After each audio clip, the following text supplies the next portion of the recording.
안녕하세요, 나누입니다. 오늘은 포트나이트 입문자들을 위한 가이드 영상입니다. 혼자서 1등을 도전하는 솔로 모드와 2인 체제 듀오 모드, 그리고 4인 체제 스쿼드 모드가 기본적인 모드입니다.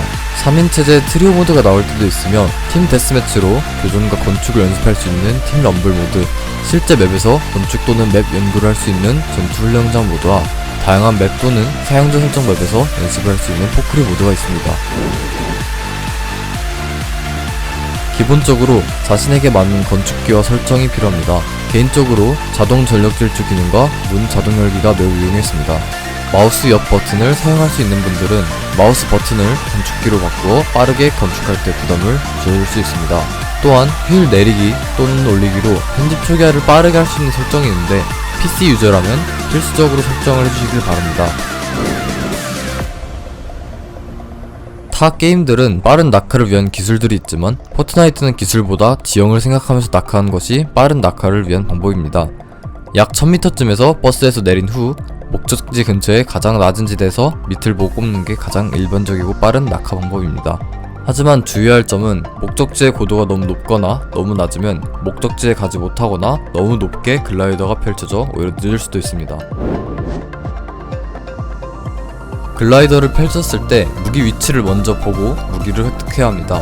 무기를 가지고 있는 것과 가지고 있지 않은 것의 차이는 매우 크기 때문에 극 초반에는 무기를 최우선으로 획득하셔야 합니다. 보물상자는 항상 고정된 위치에 생성되기 때문에 자신의 주 랜드마크를 정한 후 해당 랜드마크에 있는 보물상자의 위치를 외우는 것이 중요합니다. 소리가 큰 편이기 때문에 보물상자의 위치를 몰라도 쉽게 찾을 수 있습니다. 또한 루트레이크라는 사이트에서 더 자세한 보물상자의 위치를 확인할 수 있습니다.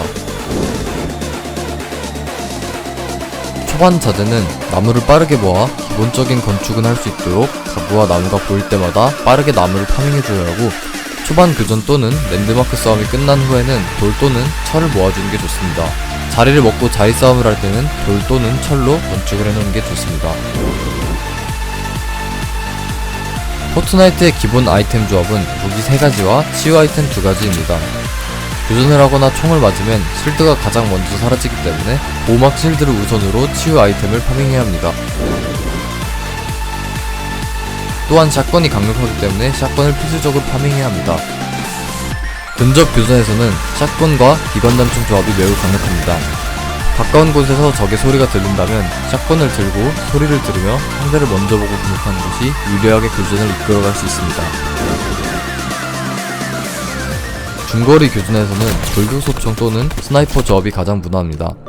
샷건 또는 기관단총으로 데미지를 넣을 수는 있지만 거리별 데미지가 심해 스나이퍼로 몸샷을 시도해보거나 돌격소총으로 추가 데미지를 넣는 것이 좋습니다. 먼 곳에서 대기를 하는 상대방의 경우 스나이퍼로 처치한 것이 가장 좋습니다. 돌격소총도 거리가 멀어지면 데미지가 감소하므로 거리별 데미지 없이 헤드샷 한 방을 노려합니다. 근접 교전이 가장 많고 샷건 위주의 싸움이 이루어지기 때문에 손에서 가장 가까운 키에 샷건을 넣는 것이 좋습니다. 또한 보호막 실드를 빠르게 이용할 수 있도록 편한 위치에 실드를 두는 것이 좋습니다. 폭풍은 게임의 진행을 위해 시간이 지날수록 점점 줄어드는 원입니다. 첫 번째 원은 굉장히 여유롭게 잡혀서 초반엔 크게 위협적이지 않지만 5번째 원 이후부터는 원이 이동하거나 매우 작게 원이 잡히기 때문에 후반 원은 위협적인 편입니다. 바깥쪽 폭풍이 줄어들기 전에 미리 안쪽에 가는 방법과 줄어들고 있는 폭풍을 등지고 안쪽으로 가는 방법이 있습니다. 각자 장단점이 있는데 미리 안쪽에 가면 폭풍을 등지고 들어오는 쪽을 잡거나 견제할 수 있지만 반대로 원 안쪽에 있는 사람들과 만나 싸우게 될 수도 있습니다. 줄어들고 있는 폭풍을 등지고 원 안에 들어가면 폭풍 쪽에는 특별한 경우가 아닌 이상 대부분 같이 안으로 들어가거나 미리 원 안에 들어가 있기 때문에 변수를 들을 수 있습니다. 상대방의 위치를 파악하지 못했을 땐 벽 4개를 주변에 두른 후 머리 위에 바닥과 지붕을 설치해 자신의 집을 만든 후 체력이 달았다면 회복 후 정비하는 것이 일반적이고 가장 효율적입니다. 없는 길을 건축으로 만들어 갈 수도 있고 건축으로 효율적인 싸움을 할 수도 있습니다. 보통 정면에서 적이 공격을 할 때 벽과 계단으로 데미지를 막는 게 일반적이며 위에서 적이 공격을 할 때는 바닥과 지붕으로 데미지를 막아야 합니다. 건축키를 누른 후에 좌클릭을 꾹 누르면 터보 빌드가 되어 빠른 건축이 가능합니다. 건축 간의 연계는 무조건 연습이 가장 중요해 포크리 모드에서 연습하시면 됩니다. 편집을 하는 이유는 유리하게 건축물을 편집하여 다양한 변수를 만들 수 있기 때문에 건축 편집을 꼭 해야 합니다. 적팀이 곡괭이로 자신의 건축물을 부술 때 편집을 해서 먼저 공격하거나 내 건축물 뒤에 있는 상대방을 쏠 때 편집을 한 후 공격을 하면 됩니다.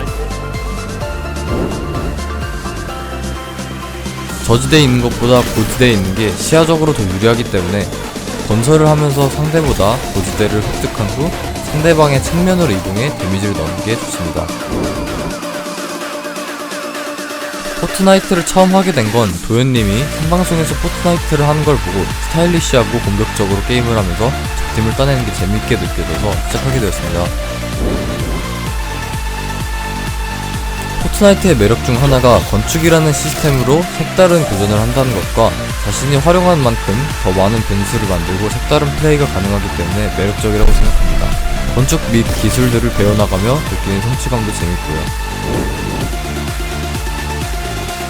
다른 배틀로얄 게임과는 다르게 색다르고 재밌는 아이템들이 많다는 점, 등급별 아이템이 주는 시각적인 간편함과 매 시즌마다 이루어지는 멋진 라이브 이벤트 등 유저들이 즐길 수 있는 거리를 꾸준하게 만들어주기 때문에 오랜 시간 동안 글로벌 넘버원 타이틀을 받았다고 생각합니다.